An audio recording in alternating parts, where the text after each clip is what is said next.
for Tuesday, November the 30th for British Columbia. Honored to be here on the territories of the Musqueam, of the Squamish, of the Tsleil-Waututh First Nations. Honored to be here on their lands today. And with that, it's my honor to introduce Dr. Bonnie Henry. Thank you very much and good afternoon. Today, of course, I want to share our latest updates on our COVID-19 public health response and our vaccine program. As I'm sure everybody is aware, in the last few days there have been many questions about the most recent variant of concern, the Omicron variant that was detected first in South Africa and has now been detected in many countries around the world. And as you know, we have been looking here in BC as well. And today we have identified our first case in BC in a person in the Fraser Health Authority who recently traveled and returned from Nigeria. They are isolating, and public health is, as we do with every case, following up with them and their contacts at this time. To date, the Public Health Agency of Canada, who we've been working closely with since late last week when this was first identified, has identified 204 people in BC who were recently in affected areas. And the quarantine service, working with our teams, have connected with all of these individuals over the past few days, and they have been sent for PCR testing and are in isolation. We have a robust program here in BC and have had from the very beginning, using whole genome sequencing to help us understand what strains are transmitting to whom. We've been using them for helping us identify transmission in outbreaks. And as you know, over the last number of months, we've done a very comprehensive program. We did 100% of all of our cases for a period of time. And as those cases increased, we targeted our program to make sure that we did whole genome sequencing on 100% of cases for 1 week a month, and then a proportion for every other week. Plus, from the beginning, we have been doing a whole genome sequencing on any positive COVID test from anybody who's traveled internationally, and that is how we detected our first case today. We are going to be continuing doing whole genome sequencing on 100% of our clinical samples, as we have been doing.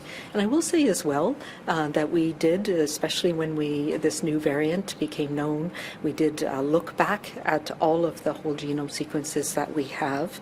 And this process helps us understand how the virus has evolved.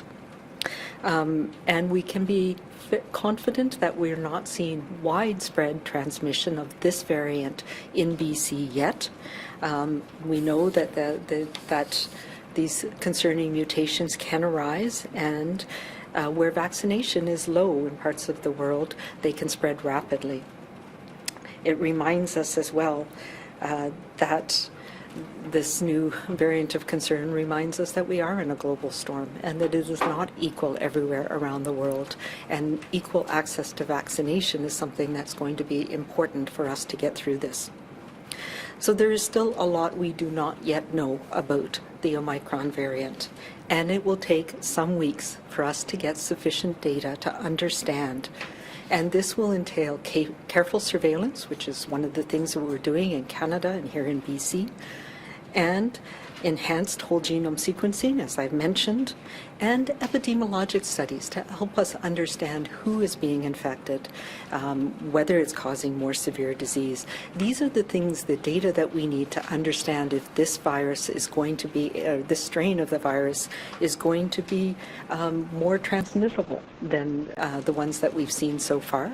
There are some suggestions that it might be, but whether it will outcompete the Delta variants that we've seen so far here in BC is yet to be known.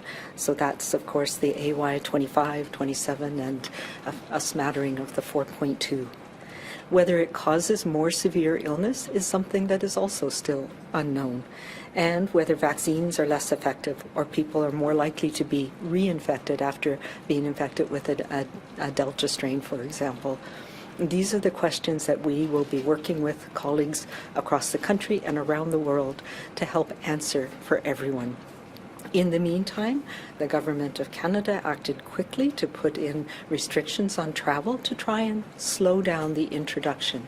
As we have seen with every single variant that has arisen, we cannot stop this virus from transmitting, but what we can try and do is slow it down to help us understand exactly where the virus is now, where this variant of concern is, and that's one of the things we've been doing. I call it case finding right now, to have an understanding of where it is. But it also means that we need to take cautious and prudent action as we go through this next few weeks.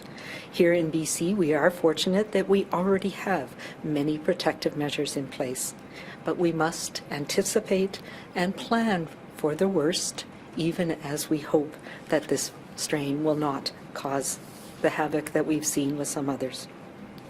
Tried and true public health measures work. We have seen this repeatedly over the last 2 years. We know that, and we know that they work against all the variants. First and foremost is vaccination. And yes, while vaccination doesn't prevent 100% of infections, we have seen how important it is at protecting people from more severe illness, particularly with the Delta variant. We've seen the strain on our healthcare system when we've had even small outbreaks in groups of people who don't have that protection from vaccination. And we are thankful that we have vaccination to help us weather the strain from the Delta. But we also know that masking, and especially when we're in indoor crowded spaces, physical distancing, limiting our gathering sizes, especially when they're indoors, and good ventilation are things that make a difference in helping prevent the spread of this virus. Those things are the same. And in the excitement of the holiday season that's coming up, and with our ability to enjoy so many activities that we have here in BC that had been restricted for many months, let's not forget that we are not yet over this pandemic. We live in a global community, and we are all affected by what happens elsewhere, just as others are affected by what happens here. So these border restrictions that we have in place, and I know there's some new measures being announced today, but until everybody in the global community has the ability to be vaccinated and has the same protections we do, we are all still at risk. As I said, the best thing we can do is to protect ourselves and our loved ones and our communities by getting the protection that vaccines offer. And we now have that added protection that, as of yesterday here in BC, children 5 to 11 years of age are also able to be protected with the pediatric vaccines.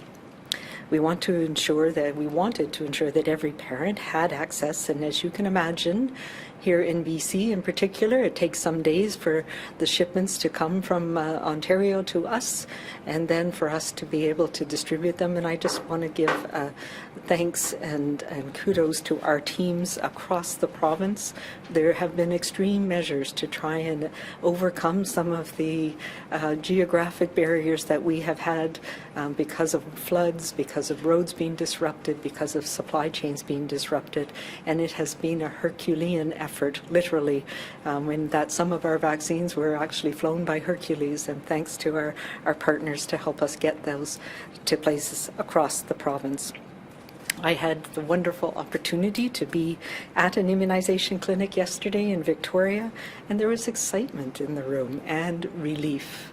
Relief on the faces of parents, and a little bit of anxiety and relief on the faces of children once their vaccines were got.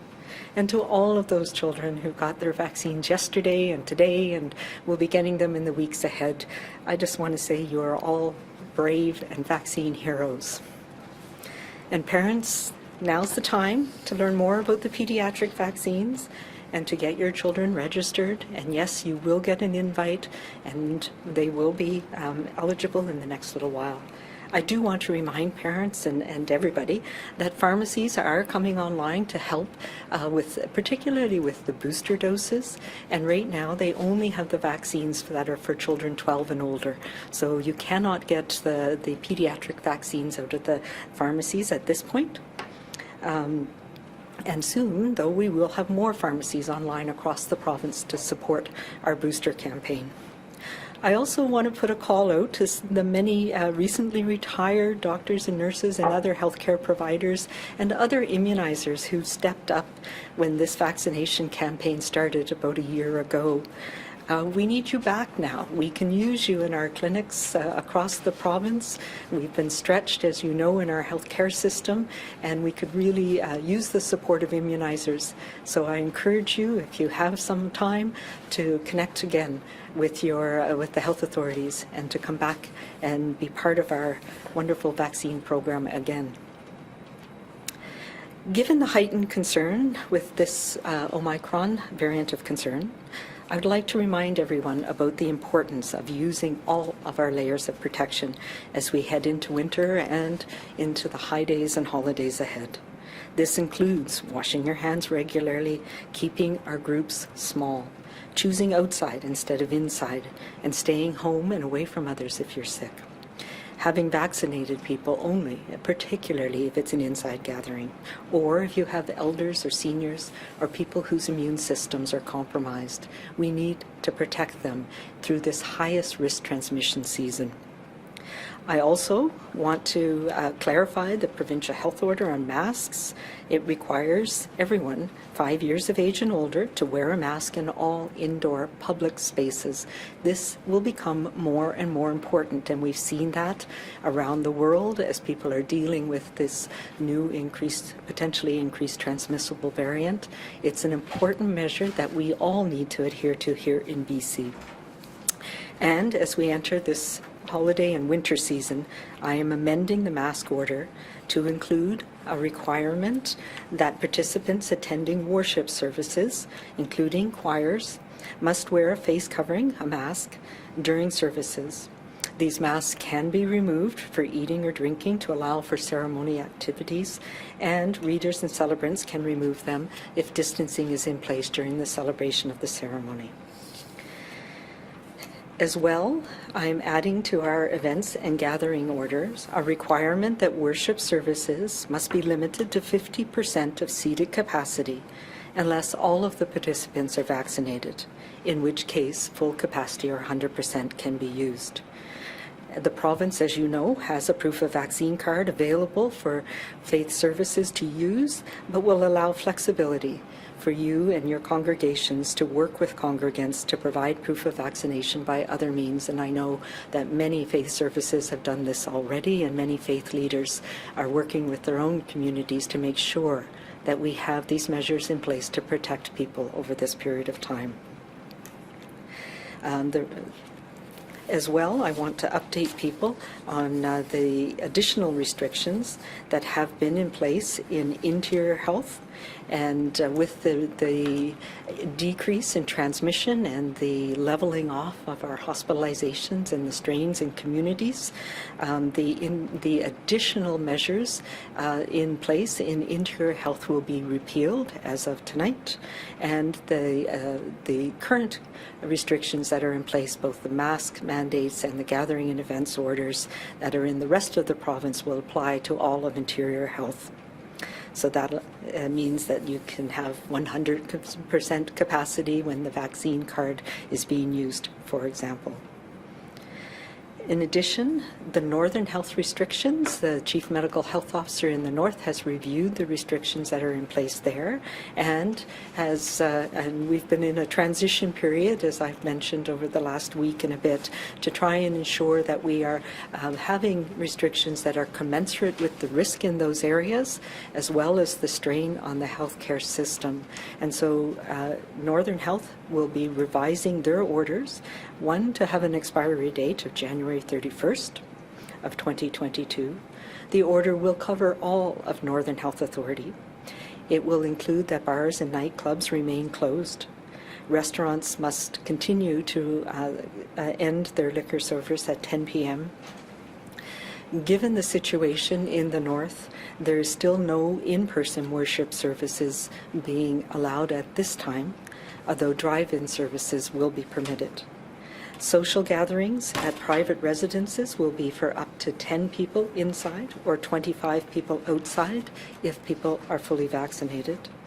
Outdoor events with more than 25 people will have a 50% capacity with use of the BC vaccine card, and indoor seated events with greater than 10 people will have a 50% capacity limit, and that includes funerals, weddings, sporting events, theatre, arts and performance events, and I know some of these were restricted to a much lower number in the past, so these changes will come into effect starting tomorrow as well, with the use of the BC vaccine card. In addition, the restrictions that are in place in the Fraser East region will remain the same. We know there are many things that people are dealing with in Fraser East right now.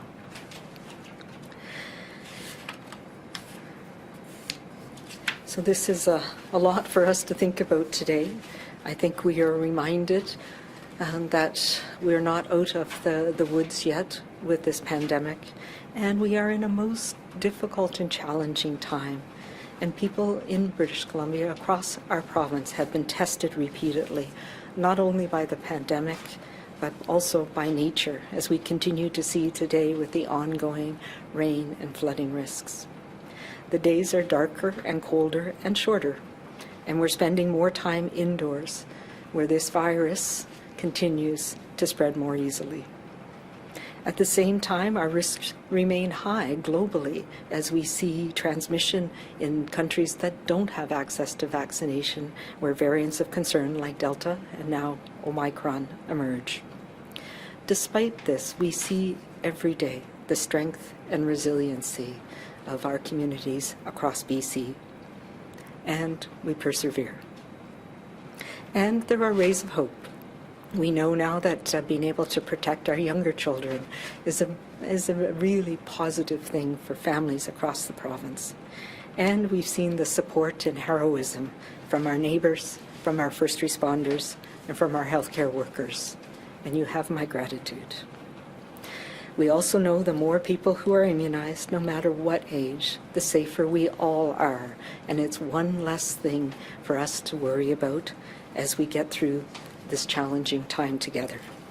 We will get through this storm, this many storms together, and we need to do that by continuing to have that compassion and kindness for each other and doing all of the things that we know will keep us safe. Thank you.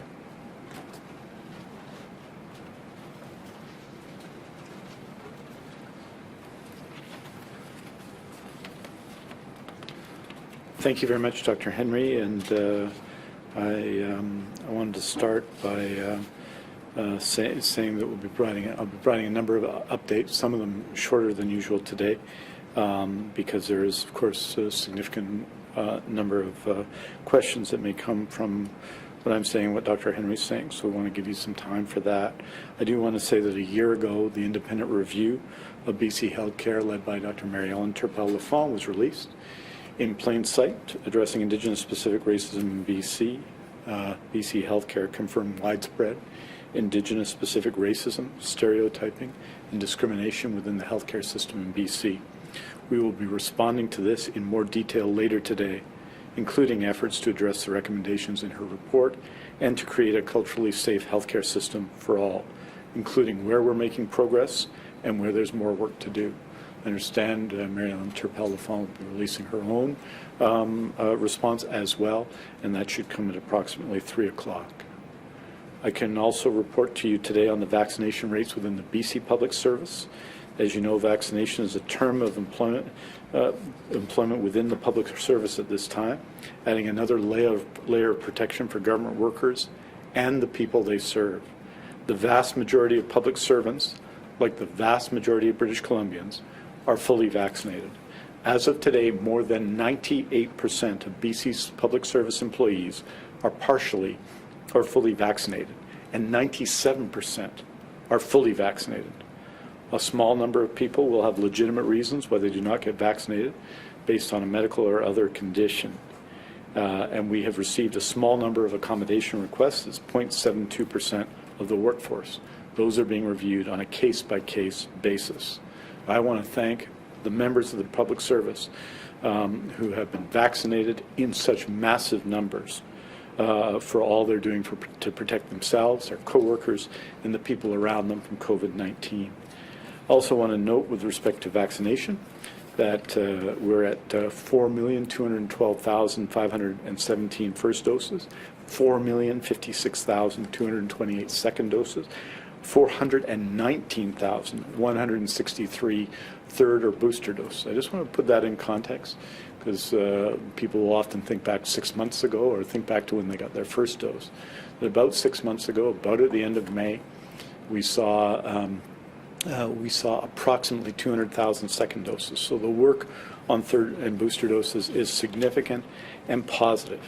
Further, I know that there's interest in registrations and booking of children 5 to 11.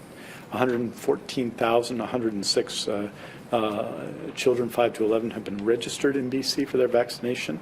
And as of 11 o'clock today, 41,697 have booked their appointments. So I appreciate the progress that's been made and certainly ready to answer questions on that subject.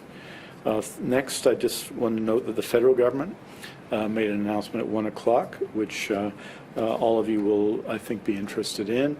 They announced they're adding Nigeria, Egypt, and Malawi to the list of countries involved in the temporary travel ban to the list that was announced last Friday. And also, the federal government announced that they'll be requiring all air arrivals except from the United States to have arrival tests and self-isolate while waiting for results. We understand the federal government will be providing kits to individual travelers on arrival and have or are contracting with a number of providers to provide the tests and deliver the results to individuals. And obviously, we're assuming that the protocols will be in place, and I expect they will, to keep provincial public health informed of any positive results. We'll be meeting with the federal government. Indeed, there's a meeting at 2:30 at the end of this press conference to discuss the details and the challenges of implementing this measure. But I want to say this: we're supportive of the federal government taking precautionary steps until we better understand the potential risks of the variant, as Dr. Henry has said, in the coming weeks, and we'll work with them diligently as we have from the beginning of the pandemic as they roll out these new measures. I want to note one of the key elements of what BC has done that is, I think, distinctive and important is the investment that we've made in contact tracing. I want to note that there are a total of 1,661 contact tracers in BC. We were working on contact tracing as of November 26, 2021.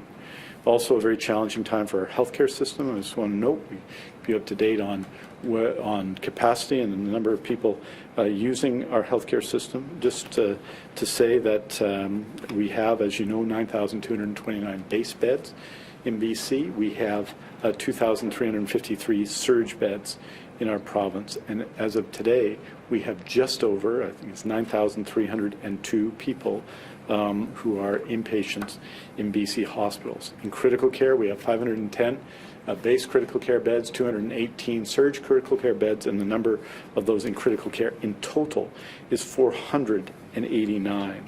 And as noted, and for people in the north, this will continue to be of interest.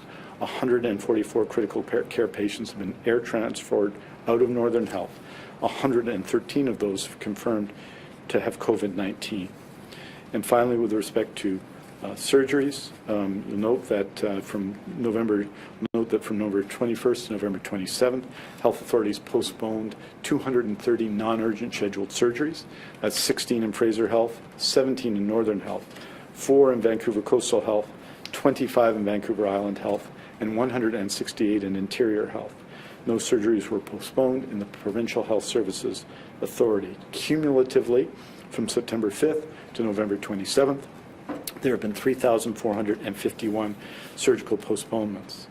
But I want to say an enormous amount of surgery is also taking place in the province, certainly in parallel to what's happened in previous years and pre-pandemic times. In the most recent week for which we have statistics, October 31st to November 6th, 6,918 surgeries were completed in BC. And obviously, all of this brings great relief to those needing surgery and to their families, and reflects the extraordinary work that it continues to take place across our system. I think surgical renewal obviously means the most to those in need of surgeries and to the family and friends and families who love and support them.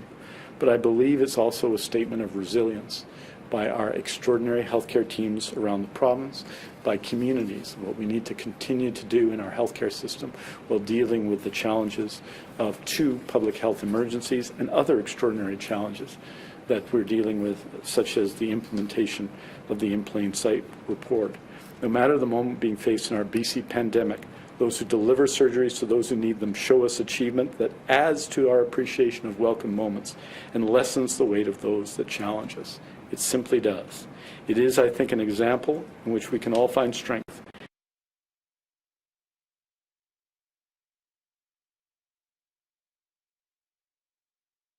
To take your questions. Thank you for joining us today. As a reminder to the reporters on the phone, please press *1 to enter the queue. You are limited to 1 question and 1 follow-up. Please also remember to take your phone off mute as you are not audible until your name is called. Our first question is from Binder Sajan, CTV. Hi, it's actually Binder Sajan. Just wanted to ask, with 3 more countries added to the federal list of banned flights, do you have an idea of how many more people might be in BC and need to be tested or isolated? And just, can you give us a sense of, Dr. Henry, like how likely is it that we will have more cases with this variant and how concerned the public should be? Yeah, you know, I think this is, the level of concern is at watchful level. It is something that we are paying attention to. We're doing additional enhanced surveillance. So I mentioned we do whole genome sequencing of any positive international traveler, and that's how we identified the person who was positive today. And there's a program as well nationally to do random testing of vaccinated travelers, and that's how the people were identified in Ontario. And in both these cases, these are people who were traveling to a country that was not initially identified as having transmission. So these are all things that we're learning over time. We don't yet know how many additional people will be returning travelers to BC from the additional 3 countries, so Egypt, Malawi, and Nigeria. But we have also been looking at all of the travel-related cases that we have, and that's so we have not seen a lot of it. We can be confident with the rapid whole genome sequencing that we've been doing that it's not widespread in BC right now. What we are seeing is 99.6, I think it is, % of our cases are the the Delta strains that are AY25, 27, and a smattering of 4.2. So we have gone back and looked at that, but having said that, we will continue to watch. So it is inevitable, I believe, that we will see more cases, but what we're not seeing is widespread transmission right now, and that's where the uncertainty lies. Does this strain have a competitive advantage that means it will take over the strains that are circulating now, as Delta did from Alpha and Beta? And remember earlier on for us we had the Alpha and Gamma that were competing with each other, and then eventually both of them were overtaken by Delta. So those are the things that we'll be watching really carefully over the next few weeks. Binder, do you have a follow-up? Hi, yes, I do. I have one for a colleague. So nearly 12% of people in British Columbia who died from COVID likely contracted the virus in hospital, according to the Ministry of Health statistics. Acute care outbreaks continue despite your guidelines on how to prevent them. Why are there so many, and what more will you do to prevent them, especially in this phase of the pandemic with Omicron? Yeah, well, I think it's very clear that acute care outbreaks can spread quite rapidly, and part of that is patients who are coming in from the community who have undetected disease, and then it's detected after it's spread within the hospital system. And just today, the hospital outbreak at Abbotsford was declared over, thankfully. And so we've been doing a number of things. I think if we look at the number of people who have what we call nosocomial or hospital-acquired COVID infection, it's a very small percentage of the overall number of people that have had COVID. And it's heavily weighted to earlier on when we didn't have as robust screening and we didn't have the vaccination. So we have continued to have smaller, much more contained outbreaks in the last few months. And there are a couple of things that have made a huge difference. One is the fact that all healthcare workers now are vaccinated, and that means the protection that they have and the protection that they have from patients who may be bringing COVID in with them, and the very high vaccination rates that we're seeing in our communities. And also, more recently, we've seen the effect of the booster doses. The people who were getting breakthrough hospitalization were generally older people with more compromised immune systems. So this booster dose has made a difference in that as well.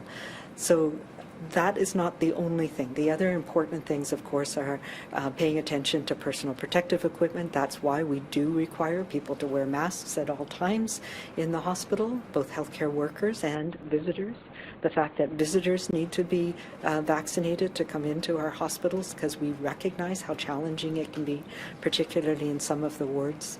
As well as there's been a lot of attention paid to appropriate infection prevention and control precautions, including ventilation in particularly some of the older facilities. So it is a combination of infection and prevention and control measures on the increased vaccination, on the healthcare worker vaccination policy, and the vaccination that everybody is getting in the community.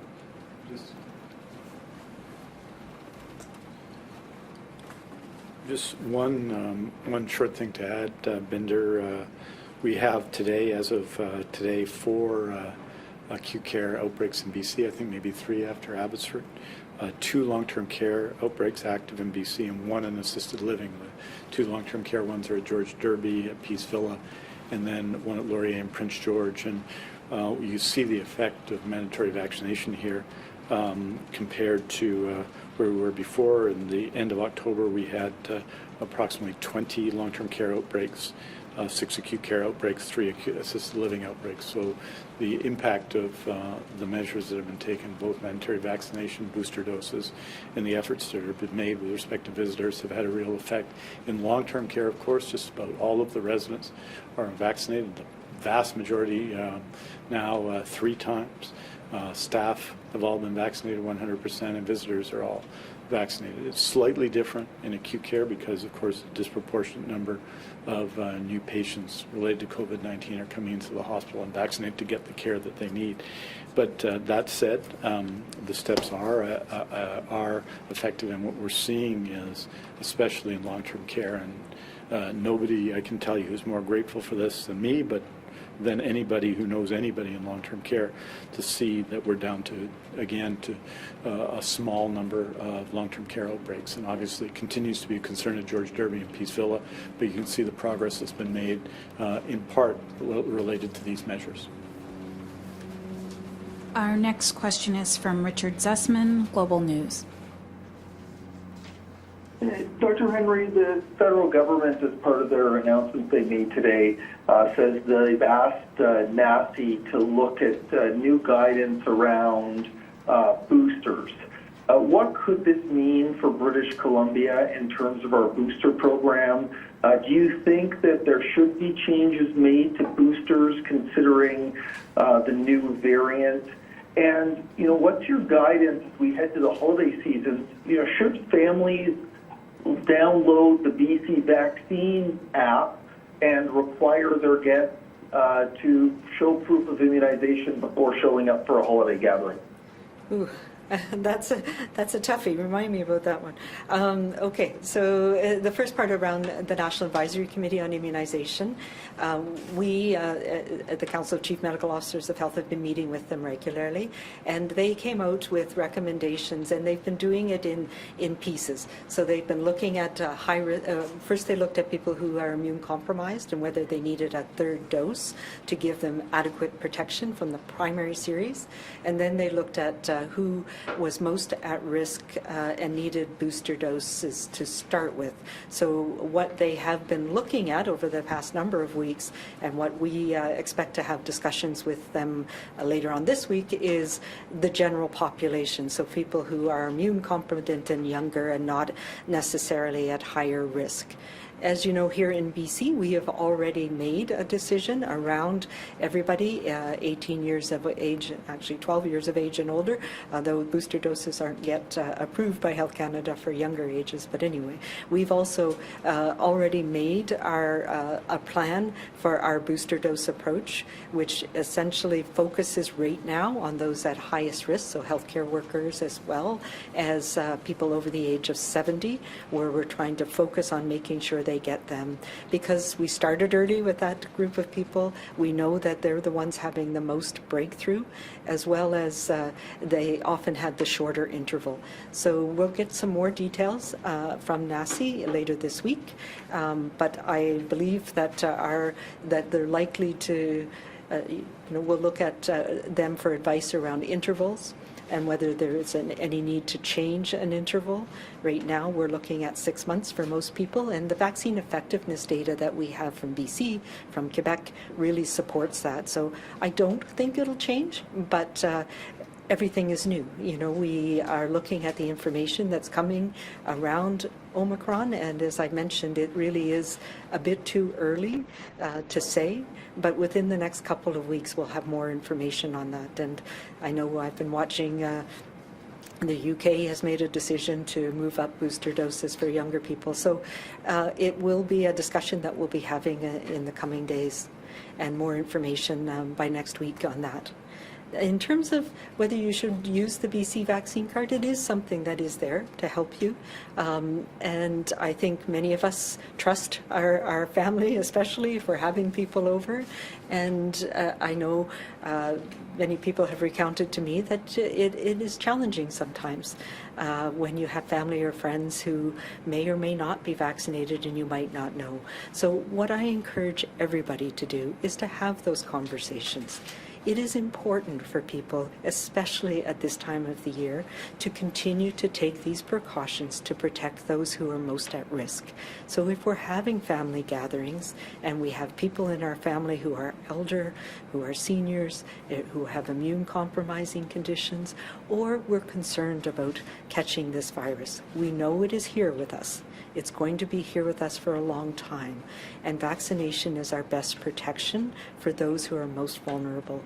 So I think it is important for us to kindly have those conversations, and for people who have chosen not to be vaccinated at this point, I encourage you to rethink that decision and to have those conversations about not putting others at risk if you do make that choice over this coming risky period. Richard, do you have a follow-up?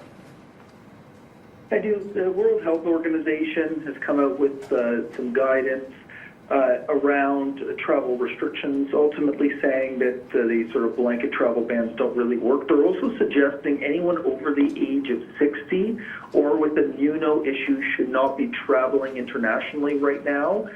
Is this the sort of guidance you would give to British Columbians around travel considering the variant? Yeah, this is a toughie, and I think this variant in particular, we had been moving towards a relatively good place, but it reminds us that any time that the virus can change and transmit between large numbers of people or animals in some cases, that it can mutate and change very rapidly. And just by chance, at some point, you're going to end up with a combination of mutations that can make it a variant of concern. And we know that vaccination is highly effective. But right now, the access to vaccination and therefore the rates of transmission of this virus in different countries around the world is different.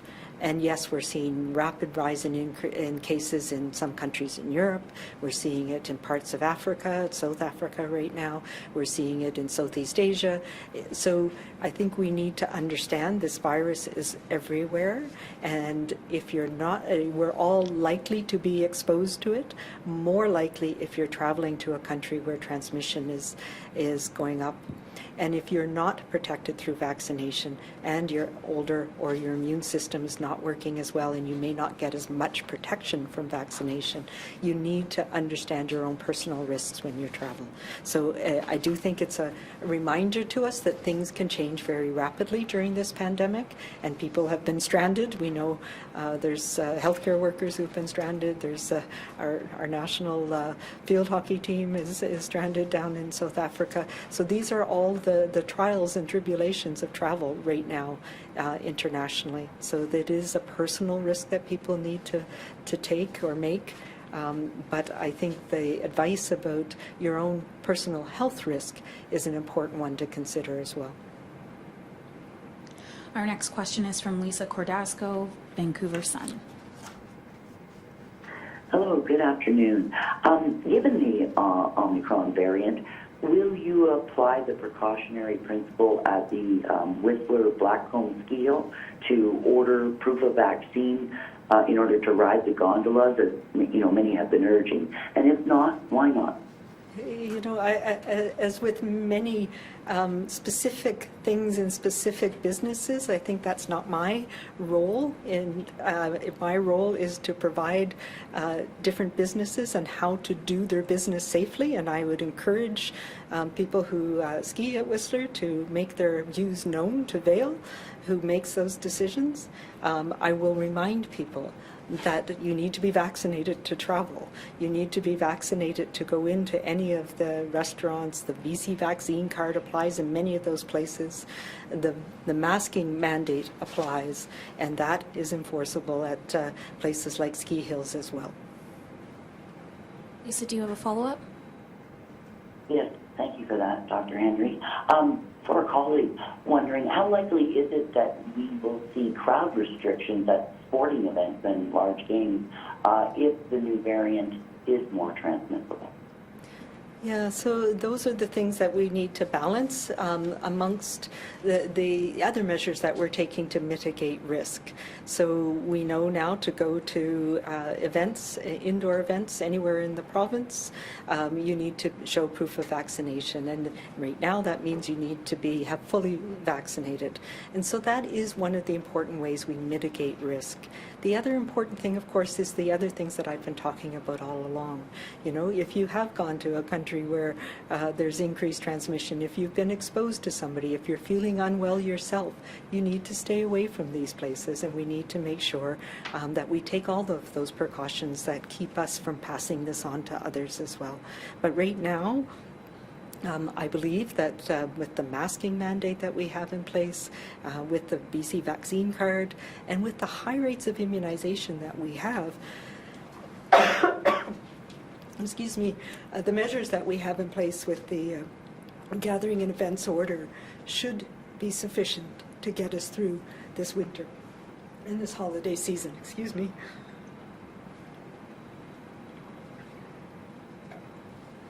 I will say that that is one of the reasons why I've added on the faith-based gatherings.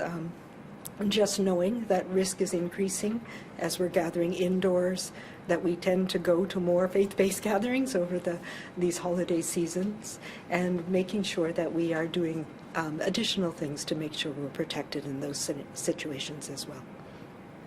Our next question is from Lisa Yozda, City News. Hi, thanks. Lisa Yuzda. Dr. Henry, when you're talking about people making the decisions about whether they're to travel or not, it feels like we're back at March 2020, and a lot of people do have plans to go different places over the holidays. When will people really know it's time to make that tough decision? You know, I encourage people right now to think about this. We're in a time where we are seeing this virus transmit in many countries around the world. They are taking additional measures, sometimes very quickly. We look at France, we look at Germany, Austria, Singapore, Japan. So you need to really take a step back and realize that we are not through this yet. We're not through this pandemic, and the situation is changing very rapidly. And it may be that this virus, the Omicron strain, will turn out to be one that doesn't outcompete Delta. But Delta's bad enough right now, and it is causing strain on healthcare systems in many countries around the world. It caused strain on our healthcare system here. So these are the times when my recommendation is to think about staying close to home, staying close to your family, having your gatherings small. Having said that, I know that there are many important reasons why people may need to travel, whether it's to spend time with loved ones, whether there's essential travel that people have to do. So those are all of the things that we all need to balance right now. I think if you're vaccinated and fully vaccinated, it puts the risk in a different perspective. But you need to understand that in the countries you are going to, there may still be rapid implementation of restrictions. There are testing requirements that are going to be changing.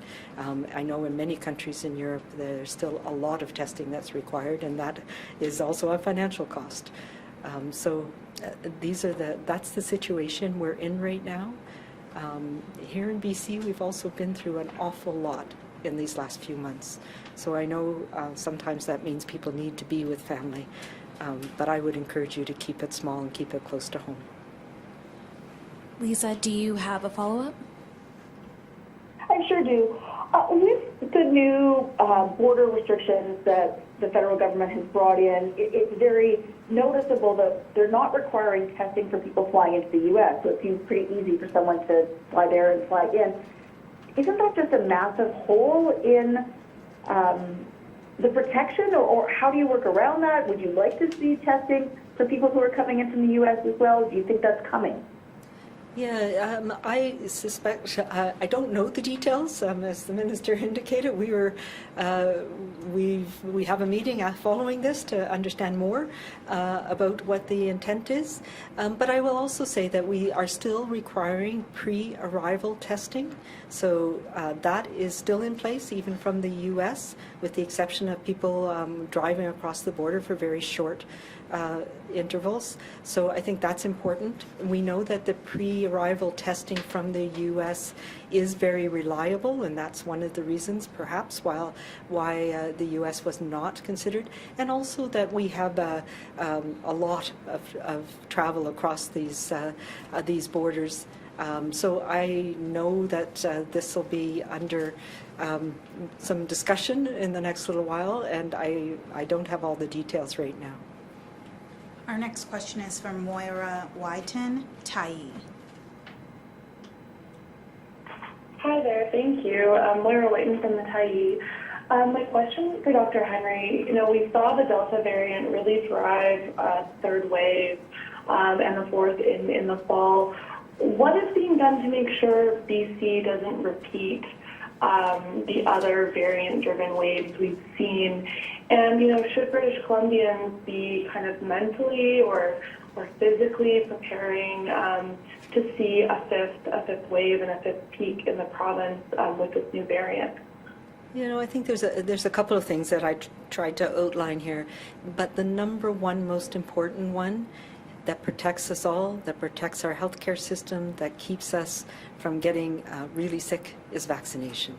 And the fact that we have very high rates of immunization compared to what we had even a few months ago, the fact that we now have protection for younger children is really, really important. I can't overstate how much that provides us protection, particularly from the severe illness that leads people to need hospital care or ICU care, and all of the impacts that has had on our healthcare system and that we're seeing in other places.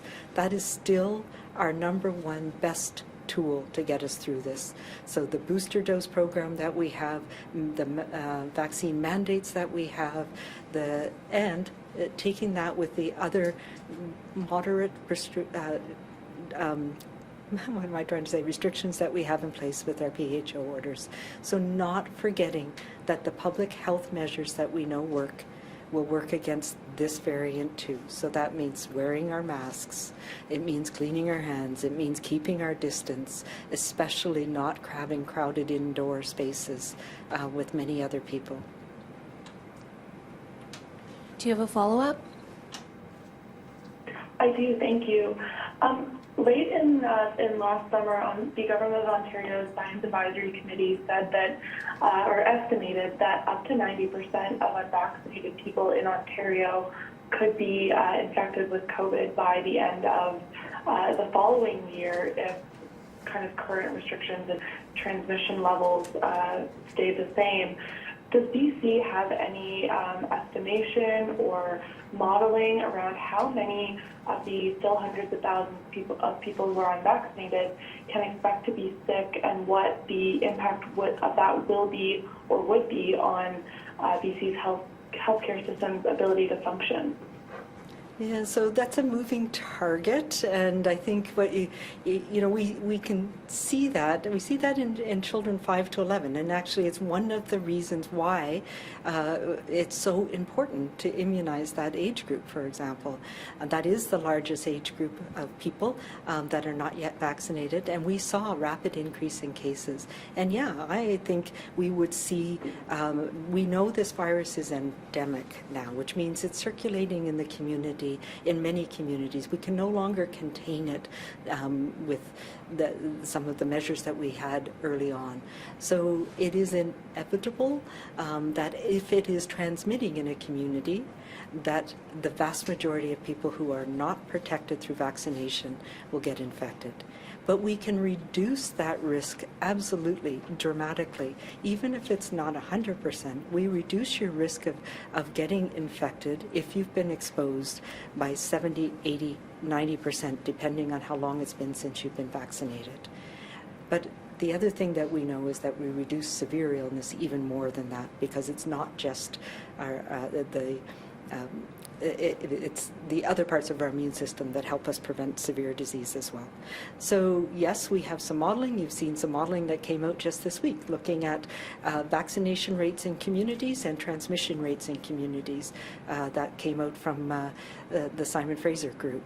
And we have not specifically said what percentage of those unvaccinated will, at least I've not seen that, because it's a moving target as immunization rates go up and as transmission moves around in different communities. Our next question is from Belle Puri, CBC. Hello there. Of course, we need our answers, please, in English and French, Dr. Henry. So people in communities in BC's north who want to get their children vaccinated are concerned about the lack of appointment times. In Prince George, it seems there are only 6 days between now and Christmas when children vaccination clinics are being held. Is there a plan to increase that so more people can access vaccines for their children? Absolutely, and maybe I'll turn it over to the minister because, yes, we are planning across the province. It's been a challenge in the last few days for many reasons, but yes, there is a plan. And I think with respect to the north, I'd say that people should know that the details of timing of vaccine arrivals, which come directly to regions from the central federal depot, were quite uncertain last week, and the vaccines in the north were late arriving, and this did and has affected the early appointments. So once the vaccines arrive in a health authority from those depots, the federal government depots, or from manufacturers, vaccine has to be unpacked, divided up, repacked, and placed on trucks for distribution far and wide to communities across the health authorities. This takes significant time and has to align with very particular cold chain requirements. It's because of that we've been doing so much work to prepare our pharmacy system, and I may talk about that briefly in a second. So it takes vaccine, for example, 6 to 8 hours to thaw before it's ready to use in clinics, and the delay in arrival makes it a challenge, especially with some of the significant weather we're seeing around the province. For that reason, Northern Health has a practice of delaying 1 to 2 days beyond the rest of the province in timing and scheduling clinics in order to risk manage the risk of having to reschedule large numbers of residents when vaccine doesn't arrive on time. The decision was made to defer the start of the NHA and IHA campaign to Wednesday, December 1st to ensure the availability of vaccine in every clinic. And needless to say, it's a priority in the north because we continue to see higher transmission in the north. It should be said that test positivity in the north is coming down, which is a good sign. It's still dramatically higher than the provincial average. It has come down from a 7-day rolling average of around 20% through much of October and November to about 12% as of today, which is good news. Of course, test positivity across the province is down at 3%, which is considerably below as well for the province as a whole, but the north is a priority.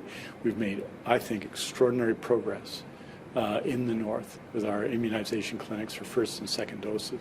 It's a priority, obviously, for booster doses everywhere in the province, and we're going to continue to do that. I just want to say finally that we have, and Dr. Henry referred to this, people are asking, I think, how you're going to do all this, that we have a very significant number of children. There are about 349,000 children between 5 and 11 in BC. How are you going to do that? And the booster doses and the continuing first and second doses. And part of that is the work we've been doing with the BC Pharmacy Association since August to prepare the pharmacy sector to be a major player.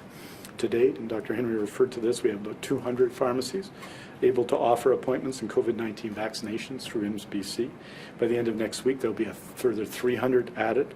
And by early January 2022, there will be up to 1,000 pharmacies involved. So increasingly, pharmacies are going to take on the burden and the responsibility, an extraordinary responsibility, of the booster dose campaign, or a much greater share of it in the future as we focus on vaccinating children 5 to 11 in the months of December and January. I also want to say finally, 1,056,000 influenza vaccines have been administered in BC. 1,056,414 have been administered as of November 29th, and we tend to get more. It's more delayed data in that case, but that is a significant number. It's at least that, and more than 800,000 of those have been done by community pharmacy. So community pharmacy is a big part of our campaign. You're going to see that in the coming while, and the north is absolutely a priority for vaccination. You've seen this in the relentless effort to vaccinate people that's been led as well by community leaders in the north, and we're very appreciative of that. Je dirais en français que le nord demeure une grande priorité de nos efforts pour la vaccination.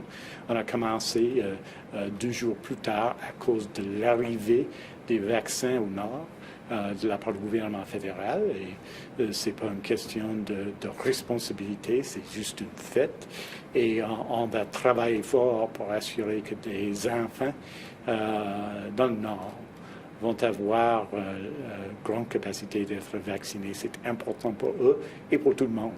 Et en plus de cela, qu'on va continuer à ajouter à notre capacité pendant cette période, et je pense que c'est important, et le rôle des pharmacies, surtout communautaires, va jouer un rôle de plus en plus important, surtout pour les troisièmes doses à l'avenir. Val, do you have a follow-up? Yes, please. Dr. Henry, you're messaging around avoiding crowded spaces. I'm feeling a bit confused. I'm assuming others might be as well. I mean, you're still able to, don't be in a crowded space, but you're still able to attend a sporting event or a concert. Do we know enough about this new variant to know that being fully vaccinated in those types of situations is enough to protect us? And in English and French, please. Sure. We know that with the Delta variant, which this is very similar to, and we don't yet know the increased transmissibility. We don't yet know all of these other things about the Omicron. And yes, we do know that you can go into these, that if you're fully vaccinated, we mitigate the risk. And yes, we know that seated events, and that's one of the reasons why we have some other measures in place. Seated events, mask wearing in those environments mitigates the risk of transmission of this virus. And the other important things that I've been going on and on about for a long time now is staying away from others if you're sick, not going if you're not feeling well, making sure that you do keep your mask on when you're moving about and when you're around things, or if you're not eating or drinking. these are all important things that will help us get through this period of time, but we have to find that balance. We can't stop all those important things, whether it's arts or music or sports or school or going to work. We need to find ways to do these, going to school, going to university, to do them in the best way that we can, mitigating the risks the best ways that we can. And we've done that pretty well here in BC. We're not seeing major outbreaks related to sporting events or concerts. And I had the slightly terrifying but wonderful experience of going to a live music event. And, it was sit down indoors. There was a limited number of people, but it was fantastic, and it's important for us to be able to do those things. You don't realize how much of your emotional and mental health is involved with being able to have shared experiences of music or art or sports with others. So we are trying to find that balance. It is a challenge right now when there's still a lot of uncertainty, and we're going to be watching very carefully, particularly over the next few weeks. And as I said, we're doing enhanced surveillance, we're monitoring the travel, we're working with colleagues around the world to understand the impact of this new variant. But at the same time, we're trying to live through this pandemic here in BC.